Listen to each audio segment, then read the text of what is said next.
Flávio, e aí? Biden fazendo o discurso da vitória, Trump também, suspeita de fraude, né? Ou seja, a América está virando o Brasil. Tem algumas coisas bastante estranhas acontecendo. Amanda tinha falado, né, que não há evidências. Eu tomaria cuidado com a palavra evidência, né? Engraçado que evidence em inglês significa prova, não significa evidência. E evidência no Brasil, na língua portuguesa, significa justamente uma pista, ou seja, um indício ali para você chegar a alguma conclusão. Temos algumas evidências, na verdade, bem chocantes, né? O caso que a gente estava comentando aqui é o de Michigan, por exemplo. Não teve... Michigan, o Donald Trump estava levando, é um dos estados mais importantes para essa eleição e, de repente, apareceu lá algum pacote de votos pelo correio que deu 138.339 votos para o Biden. Sabe Nós não quantos sabemos votos se isso foram é para verdade, o Trump? né? Zero. Absolutamente Não, zero. A gente não sabe. Para nenhum outro. Independente. Mas qual é a fonte dessa informação? A gente não sabe se isso é verdade, Flávio. A gente pode espalhar aí já tem conjecturas. Foto. Não é tem notícia. foto aqui, inclusive. É uma notícia, mas tem foto, tweet em rede social. Tudo bem, mas isso aqui já tem indícios, informação. é isso que eu estou falando, são evidências, são indícios, ou seja, você consegue perceber nitidamente que tem coisas estranhas acontecendo. O Trump, ele precisa, na verdade, a única o Biden coisa estranha é o presidente assumir a vitória no meio da madrugada antes de ter terminado a votação. Os dois não, fizeram isso, senhor, então, não fizeram, não. Não, então isso é diferente. O Biden falou que a corrida continuava e que eles estavam no caminho da vitória, que era o eleitor americano que ia dizer quando você tem, então, vamos pegar exatamente esse exemplo. Quando você tem justamente 7 estados necessários para essa vitória, o Trump está liderando nesses 7 estados. De repente tem uma virada mágica, por exemplo, quando você começa a contar votos pelo correio. E essa virada é absurdamente rápida, ou seja, você interrompe a contagem de votos, depois você recomeça a contagem de votos. Uma coisa já meio estranha, que é bastante incomum numa contagem de votos. E aí, de repente, o Biden aparece na frente magicamente. Aconteceu em Milwaukee. O Biden, ele precisava virar de 82-18, tá? Para o Trump, para conseguir o Wisconsin. E ele conseguiu magicamente. Então, quer dizer, você não pode ir lá olhar voto por voto, o que estava na cabeça de cada uma dessas pessoas. Mas você tem sim evidências. Não, você tem sim evidências para você falar, tem coisas estranhas acontecendo. O Trump acabou, já que a gente está falando de breaking news, né? O Trump fez há 10 minutos aqui um tweet, vou traduzir aqui correndo, né? Que ele falou assim, que ele estava na última noite liderando até com boa margem em muitos dos estados chaves, em quase todas as instâncias, ou seja, não era só, né, no executivo.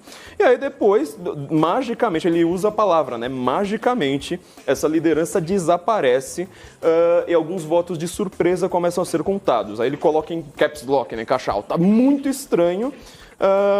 Então você vê que tem algumas coisas muito esquisitas acontecendo a toque de caixa, ou seja, exatamente naquele momento em que os votos vão se consolidar em estados chaves, porque isso não aconteceu em outros estados, vai acontecer exatamente ali e de repente tem uma virada mágica. Não aconteceu virada mágica, por exemplo, sei lá, na Califórnia, não aconteceu uma virada mágica em Nova York, mas ali mas acontece, exatamente que fosse acontece. Acontecer.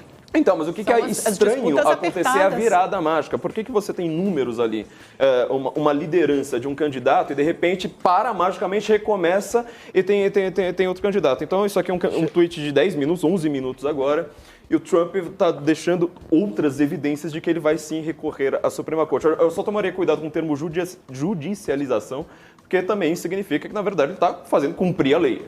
Basicamente isso. Acho que a Ana pediu a palavra, depois o Silvio fala. Ana.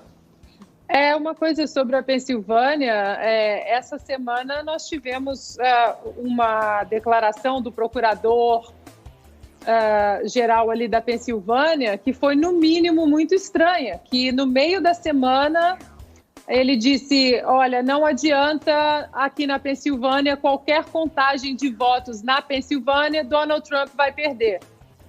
Como que o procurador do estado faz uma declaração dessa, né? E o declarador, isso que eu ia falar, as pessoas não sabem, mas aqui as pessoas votam, né, nos procuradores, juízes, e esse procurador, ele é democrata e está aí no caminho da reeleição na Pensilvânia e teve essa declaração bem infeliz aí essa semana.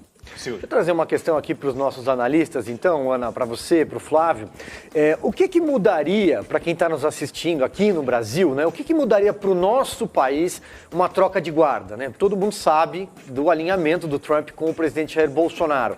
Mas o Joe Biden tem aquele discurso de que a Amazônia não é do Brasil, não é, que a Amazônia é do mundo. Nós temos a custódia só. Nós temos a custódia da Amazônia, entre outras babuzeiras que ele costuma dizer. Mas o que você acha que mudaria para nós? Olha, Silvio, eu acho que depende muito.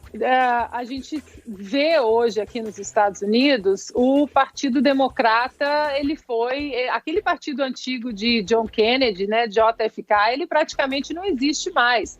Eu acho que até, por incrível que pareça, ali com o Obama começou a mudar, mas até com Hillary Clinton era um partido que tinha os seus moderados ali dentro. Hoje a gente não vê mais isso. Hoje o Partido Democrata foi totalmente sequestrado por uma ala radical dentro do partido, que eu consideraria aí quase um PSOL. O Flávio me corrija se eu estiver enganada, com políticas públicas absolutamente absurdas, né? Então a gente tem que ver, Silvio, o quanto... se Joe Biden sair vencedor, se o quanto ele vai ser um fantoche desse pessoal dentro do Partido Democrata aí, que a gente já vê Bernie Sanders querendo empurrar para ser ministro do Trabalho, a Elizabeth Warren para ser ministra da Economia. Então, a boa notícia disso tudo, enquanto vocês estavam conversando aí, é que mesmo se Joe Biden vencer, os democratas, né, já estão com a Câmara, eles conseguiram manter a maioria na Câmara, os republicanos, eles fecharam o Senado, tomaram o Senado ali, continuaram com a maioria no Senado, e isso impede exatamente que qualquer política radical passada pela Câmara e com a presidência democrata, ela siga o seu caminho com o Senado aí continuando com maioria republicana.